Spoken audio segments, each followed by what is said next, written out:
Idul Adha itu dari kata id itu kembali banyak nikmat atau terulangnya nikmat-nikmat yang diberikan oleh Allah Subhanahu wa taala. Kemudian Al-Adha ini banyak yang mengatakan terkait dengan ibadah penyembelihan kurban, disebut Idul Adha atau Idul Kurban. Saya cerita sedikit tentang sejarah Idul Adha.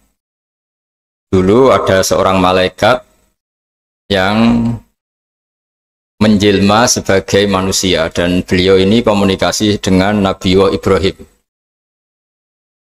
Sebelum saya cerita jauh, saya katakan juga saya ingatkan lagi bahwa cara berpikir kita sebagai mukmin itu harus berpikir awalal khilqah.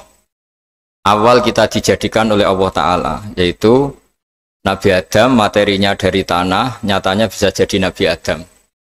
Kita dari sperma, nyatanya bisa jadi manusia dengan konstruksi yang sempurna. Dengan cara seperti ini nanti bayangkan kekuasaan Allah yang tidak terbatas menjadi mudah.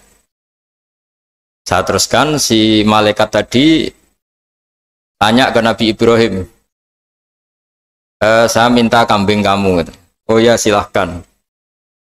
Asal kamu melantunkan kalimat tasbih, terus dibaca tasbih, indah sekali, merdu, terus bisa minta tambahan kambing, ya. Sampai beberapa kali. Demi Allah, ini baru kambing, baru hewan. Andaikan anak saya pun, kalau demi Allah saya kurbankan. Singkat cerita, versi riwayat ini, suatu saat Nabi Ibrahim diuji dengan dimintanya anak untuk dikurbankan. Ketika beliau atas nama seorang bapak agak keberatan, terus diingatkan ulang oleh Allah Ta'ala, janji beliau, demi Allah, anak pun saya kurbankan. Walhasil akhirnya beliau melakukan itu. Dan karena Allah hanya menguji, tidak niat betulan supaya anak itu disembelih, akhirnya diganti oleh kambing. Jadilah tradisi kurban itu pakai kambing.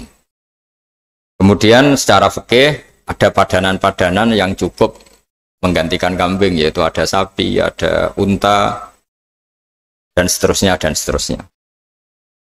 Yang menarik dari sekian referensi yang saya baca, dan ini harus disosialisasikan lah.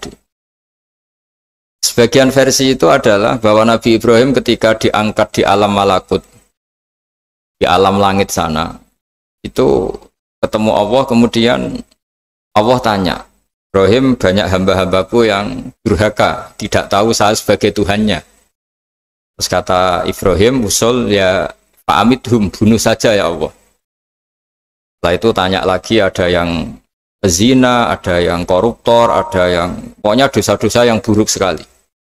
Dan di semua itu Nabi Ibrahim usul, mereka hidup di bumi engkau ya Allah, makan rezekimu ya Allah, maka mereka enggak sopan sekali, enggak ngerti engkau. Terus singkat cerita minta itu diadab, siksa. Suatu saat versi referensi ini di kitab Hikam, kalau di kitab saya halaman 15 juz 2, suatu saat Nabi Ibrahim itu diminta sama Allah menyembelih Ismail. Kita ini penting sekali. Setelah disuruh menyembelih Ismail, Nabi Ibrahim komplain. Ya Allah, ini anak saya, samratu fuadi, buah hati saya, kenapa engkau seenaknya minta saya sembelih? Gitu. Gak bisa ya Allah, ini samratu fuadi, buah hati saya. Terus kata Allah, orang-orang yang durhaka yang kamu usulkan supaya saya bunuh, itu hamba saya menciptakan mereka, dan saya mencintai mereka, karena itu ciptaan saya.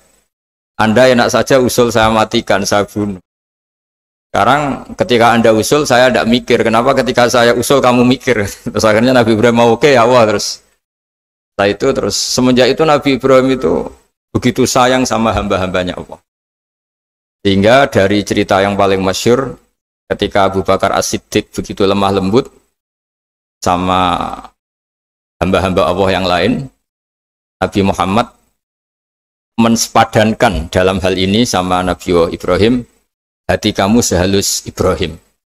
Yaitu Nabi Ibrahim, beliau akhir-akhir punya komitmen, faman tabi'ani fa innahu minni wa man asani fa innaka ghafurur rahim. Ya Allah, orang yang ikut sunnahku maka jelas bagian dari saya.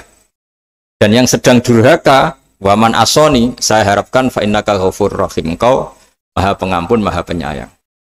Semenjak itu menjadi sunnatan mutaba'ah bahwa agama ini agama rahmatan lil alamin, bahwa melihat kemungkaran, melihat kebodohan, ketimpangan, itu komitmen kita ini membenahin, bukan menghabisin. Melihat kesalahan, komitmen kita ini in uridu ilal islaha mastata'tu. Komitmen kita ini ingin lebih baik, bukan mengacaukan dunia ini. Semenjak itu terus syariat-syariat Islam disebut anit tabi millata Ibrahim Hanifah, bahwa kita mengikuti millahnya Ibrahim.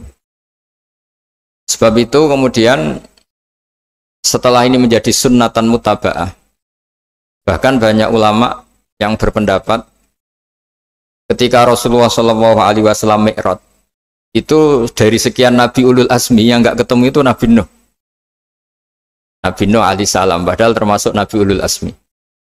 Itu banyak yang menganalisis karena Nabi Nuh itu pernah berdoa, Rabbi la tadhar alal ardi minal kafirina dayar. Nabi Nuh adalah Nabi yang pernah Toro Jawa maksud no kaumnya, mendoakan buruk sama kaumnya, dan itu tidak manhaj, tidak metode yang Nabi Muhammad disuruh ikut metode itu, tapi Nabi disuruh ikut manhaj atau pola sosiologi, pola dakwah atau pola sosial yang harus mengikuti Nabi Ibrahim anit tabi millata Ibrahim Hanifah. Nabi Ibrahim itu orang yang sangat lemah lembut, yang ngendikan faman tabi'ani fa innahu minni wa man asani fa innaka ghafurur rahim.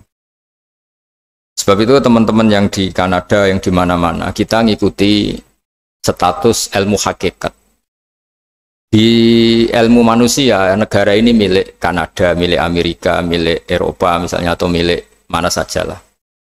Tapi di status ilmu hakikat, semua itu milik Allah. Sehingga di antara ciri khas Islam adalah kalau dulu agama-agama lain harus salat di tempat peribadatan mereka, Islam mengatakan ju'ilat lanal ardu kulluha masjidan, semua bumi Allah itu masjid tempat sujud. Sehingga orang Islam fa'enama adrokatu sholat, kamu kapan saja ketemu waktu sholat, ya sholat, semua bumi Allah itu tempat sujud. Sehingga suatu saat sahabat yang biasa siaha, biasa hidup di perantauan, Nabi memberi nasihat, al-bilad biladullah wal ibad ibadullah. Fahaitsuma asabta khairan fa'akim. Semua negara itu milik Allah, semua hamba dimanapun juga hamba Allah. Kamu di mana saja mendapatkan kebaikan, ya silahkan berdomisili di situ. Saya pernah di Korea, itu asik karena itu yang orang-orang katanya teman-teman saya ini di rumah itu nggak kiai, Gus. Sering di sawah, sering di Tegal. Gara-gara di Korea jadi mufti gitu. Karena nggak ada kiainya gitu. Jadi orang-orang yang nggak jadi kiai di Jawa, mungkin kalau di luar Jawa atau di luar Indonesia malah jadi kiai gitu. Artinya gini, pentingnya jadi kiai bukan menjadi gagah, itu enggak, tapi begini. Dulu bawaannya rakyat itu kan kalau ke masjid komplain, ada masjid bocor, kayak ada keran yang kurang baik. Tapi kalau sudah jadi kiai itu tahu rasanya. Betapa nata masjid itu susah, ngelola masjid itu susah, nyari imam itu juga susah, melanggengkan jamaah juga susah. Jadi pentingnya jadi kiai itu bukan gagah-gagahan jadi imam, tapi bertanggung jawab atas proses yang berjalan. Jika dulu di antara nasihat bapak saya, bapak itu termasuk orang yang nggak suka sama orang tawadhu, orang yang sopan. Dulu saya juga iskal itu janggal. Kata bapak, wong tawadhu itu apik, orang sopan itu baik. Tapi biasanya itu cara orang menghindari tanggung jawab. Disuruh jadi kiai nggak mau, tapi kalau ada kiai salah komplain itu. Disuruh jadi menteri nggak mau, kalau ada menteri salah komplain itu. Disuruh jadi apa nggak mau, kesannya tawadhu, tapi sebenarnya hanya menghindari tanggung jawab. Disuruh pidato nggak mau, disuruh jadi MC nggak mau, tapi kalau ada orang salah komplain itu. Jika kata bapak tawadhu itu baik, asal tawadhu betul itu. Tapi kebanyakan nggak, tawadhu itu menghindari tanggung jawab sambil cari salahnya orang lain. Nah ini yang tawadhu yang akhirnya kurang baik. Nah teruskan, jadi Nabi Ibrahim ini panutan yang luar biasa. Beliau adalah orang yang alami sekian proses sosial yang akhirnya diakui sebagai Khalilur Rahman, orang yang sangat dicintai Allah Ta'ala. Di antara sebab dicintainya Nabi Ibrahim adalah seperti yang dialami Nabi Adam. Nabi Adam ketika turun di bumi, itu keresahan pertama itu bukan karena kurang makanan atau kurang minuman, itu enggak. Beliau turun di bumi mendapati bangsa yang lain, kalau dalam kitab disebut Banul Jan. Itu dia janggalnya Masya Allah. Ini orang makhluk-makhluk ini kok tidak kenal sama Allah yang menciptakannya. Kan aneh ya kalau kita hidup di Kanada terus nggak tahu PM-nya siapa, Perdana Menterinya siapa, kita hidup di Indonesia nggak tahu presidennya siapa. Itu kan aneh. Kita hidup di kampung nggak ngerti lurahnya siapa aja aneh. Ini hidup di buminya Allah kok nggak tahu Allah itu siapa. Nggak pernah menyebut Allah. Padahal harusnya yang paling dikenal pertama itu ya zat yang menciptakan kita, menciptakan langit bumi dan sebagainya. Sehingga beliau itu gerutu itu komplain. Ya Allah, ini enggak fair dunia ini, engkau yang menciptakan, engkau yang memberi rezeki, kemudian mereka tidak kenal engkau. Ini kata Nabi Adam alaihissalam. Barokahnya komplain itu, jadi komplain itu yang diridhoi Allah juga banyak. Akhirnya Allah meridhoi Nabi Adam, dosa-dosanya, salahnya itu diampuni. Ya ukuran seorang Nabi, beliau dianggap salah itu diampuni, karena keresahan beliau itu takut Allah enggak dikenal. Nah, masjid yang di Kanada, di Montreal juga ketakutan kita ini jangan sampai orang Islam tidak punya tempat ibadah. Meskipun setelah punya tempat ibadah, ketakutan kita jangan-jangan ibadahnya tidak sesuai sunnah Rasul. Setelah sesuai sunnah Rasul kita takut lagi, jangan-jangan memaksa sesuai tapi karena ingin benar. Dan setelah ingin benar, takutnya secara tasawuf ngimani kebenaran itu. Bukan ngimani rahmatnya Allah, tapi ngimani kebenaran itu. Akhirnya jadi ujub. Ujub itu bangga amal diterima karena kebaikannya, bukan karena fadlnya Allah, karena anugerah. Nah, ketakutan-ketakutan ini khas orang soleh. Orang soleh itu kalau nggak sholat takut. Setelah sholat takut nggak sesuai syarat rukun.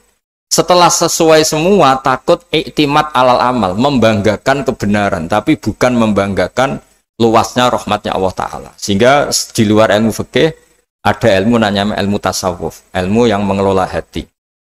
Jadi ibarat orang itu kalau yang paling masyhur dalam cerita-cerita orang sufi, ada orang sudah masuk surga karena tidak pernah dosa sama sekali.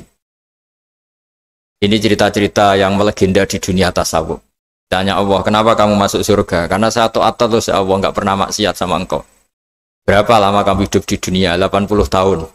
Ya sudah, karena taat kamu 80 tahun, ya surga kamu 80 tahun. Ya komplain, ya Allah katanya surga selamanya. Kenapa ini hanya 80 tahun? Yang selamanya itu rahmat saya. Kalau amal kamu kan terbatas 80 tahun, maka balasannya hanya 80 tahun.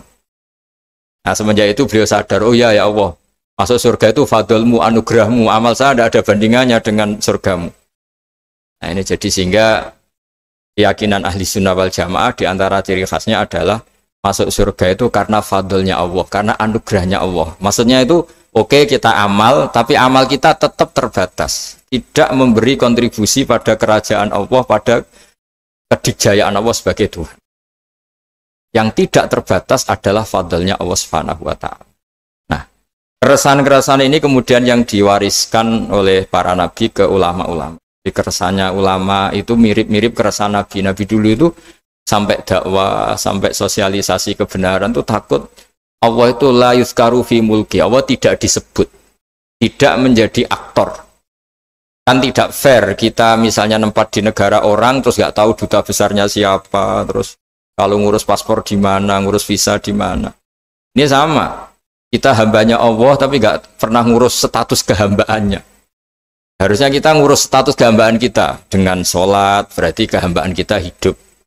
Dengan baca tasbih berarti kehambaan kita hidup. Makanya dalam sebuah ayat disebutkan masuk surga itu gampang, yang susah itu kamu masuk status kehambaan itu. Makanya disebut ya aja Tuhan nafsul mutmainnah irji'i ila rabbiki radiyatan mardiyah. Pertama apa? Fadkhuli fi ibadi. Kamu harus masuk status sebagai hambaku dulu. Baru wadkhuli jannati, baru kamu masuk surga.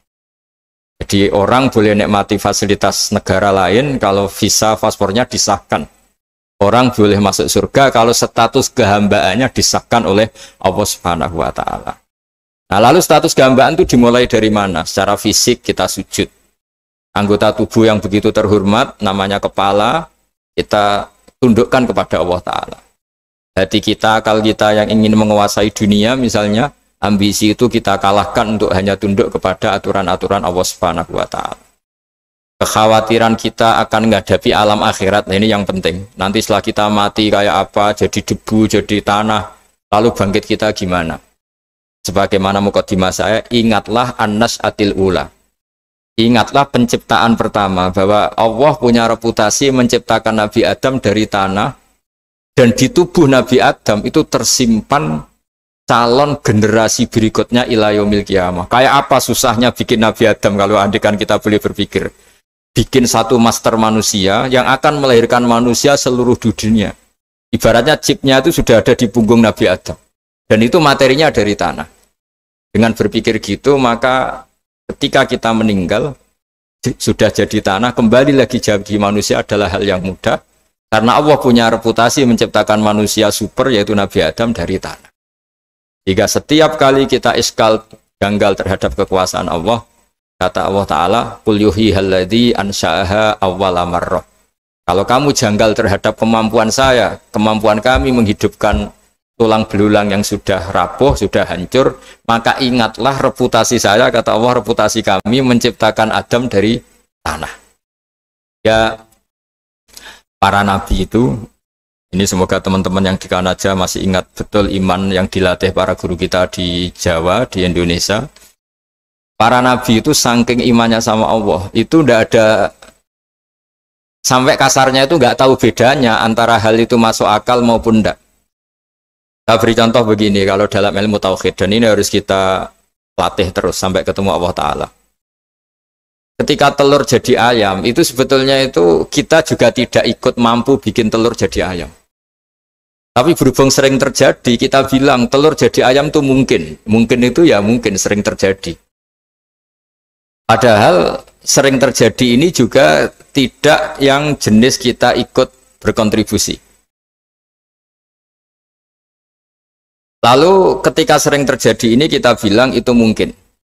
Padahal saat kita bilang mungkin, juga hakikatnya kita tidak ikut menciptakan telur menjadi ayam. Lalu karena seringnya telur jadi ayam, kita bilang telur jadi ayam itu mungkin. Mungkin itu gak muhal. Begitu juga bebijian, nanti jadi pohon besar yang rindang, yang berbuah, kita katakan mungkin. Kenapa kita katakan mungkin? Karena itu sering terjadi. Oh, kita pun tidak ikut menciptakan biji jadi pohon besar, telur jadi ayam. Artinya apa? Zaman sesuatu itu sering terjadi, kita pun sebetulnya tidak pernah ikut menciptakan. Hanya menyaksikan sering, terus kita bilang itu mungkin. Tapi kita tidak memberi kontribusi sama sekali. Semua itu karena kudrohnya Allah, kemampuan Allah. Lalu ketika ada orang yang bilang batu ini bisa melahirkan onta, kita bilang muhal, batu itu tidak mungkin melahirkan onta. Tapi kalau seorang nabi itu nggak tahu bedanya antara batu melahirkan onta dengan indukan onta melahirkan onta. Karena nabi-nabi itu makomnya sudah sangat tinggi. Ketika onta induk melahirkan onta juga tidak atas kemampuan onta induk. Onta induk tidak punya kemampuan menciptakan onta. Juga karena kudrohnya Allah Ta'ala. Jika kalau batu mengeluarkan onta juga mungkin kalau Allah menghendaki. Hingga ketika Nabi Soleh diminta kaumnya, apa bukti engkau Nabi? Tunjukkan ayat kalau engkau Nabi. Yang kamu minta apa? Seekor onta keluar dari batu besar ini. Nabi Soleh dengan entengnya berdoa sama Allah dan keluarlah onta keluar dari batu. Nah itu makom yang paling tinggi. Makom paling tinggi itu kita mendudukkan Allah sebagai zat yang tidak terbatas kudrohnya. Hingga para nabi itu terus punya mukjizat. Nah, mukjizat itu untuk mengingatkan ulang bahwa Allah itu tidak terbatas kemampuannya. Bagaimana unta keluar dari batu besar zaman Nabi Soleh, zaman Nabi Muhammad air keluar dari jemarinya Rasulullah SAW, Nabi Ibrahim dibakar tidak mempan, tetap sehat, tetap bugar. Karena semua ini sebagai bukti bahwa kudrohnya Allah tidak terbatas. Nah, iman-iman seperti ini harus kita jaga. Apapun rasionalitas kita, dan meskipun kita selalu rasional, tetap menyisakan iman bahwa kudroh Allah itu tidak terbatas. Sehingga ketika ada cerita kematian orang soleh itu ditangisi langit dan bumi, kita tidak usah iskal, tidak usah janggal. Masa bumi bisa menangis? Karena kita yang sekarang bisa nangis adalah materinya dari tanah, materinya dari bumi. Terus iman ini kita jaga sehingga kalau kita yasinan, masih ingat, Allah kalau mengingatkan kudrohnya yang tidak terbatas, manusia disuruh ingat, Qul yuhyihalladzi ansha'aha awwala marrah. Kamu harus ingat bahwa Allah itu yang menghidupkan kamu menghidupkan semuanya ketika kamu belum menjadi seperti ini. Jadi intinya itu kita ingat meskipun telur itu lazim jadi ayam, tetap tidak karena kudrohnya ayam itu, tapi karena kudrohnya Allah. Indukan unta melahirkan anak unta juga bukan kemampuan indukan unta, karena ini juga makhluk yang lemah, tapi juga kemampuan Allah Subhanahu wa Ta'ala. Jika dengan demikian kita termasuk hamba Allah sesuai target yang diingatkan Allah. Falamma tabayyana lahu qala a'lamu annallaha ala kulli syai'in qadir. Hamba Allah yang baik adalah hamba ketika menyaksikan fenomena apapun, semua itu li ta'lamu annallaha ala kulli syai'in qadir wa annallaha qad ahata bi kulli syai'in ilma. Apapun di alam raya ini semuanya itu bukti bahwa Allah ala kulli syai'in qadir, Allah kuasa dan Allah meliputi semua makhluknya dalam pandangannya, dalam pantauannya. Jadi saya mohon teman-teman yang di Montreal, yang di Kanada, juga di manapun harus ingat status hakikat bahwa al-bilad biladullah wal ibad ibadullah fahaitsuma asabta khairan fa'akim. Negara hakikatnya milik Allah, semua hamba juga milik Allah. Di mana saja kamu berada dan menemukan kebaikan, silahkan hidup di situ. Tentu dengan sosialisasi yang baik, baik dengan non-muslim maupun dengan muslim. Karena Allah mengajarkan wa qulu linnasi husna. Ajaran Islam adalah rahmatan lil alamin, rahmat bagi semua. Tentu tidak henti-hentinya kita menjelaskan kebenaran yang diinginkan oleh Allah Subhanahu wa Ta'ala. Saya kira demikian karena juga ini di sini sudah malam.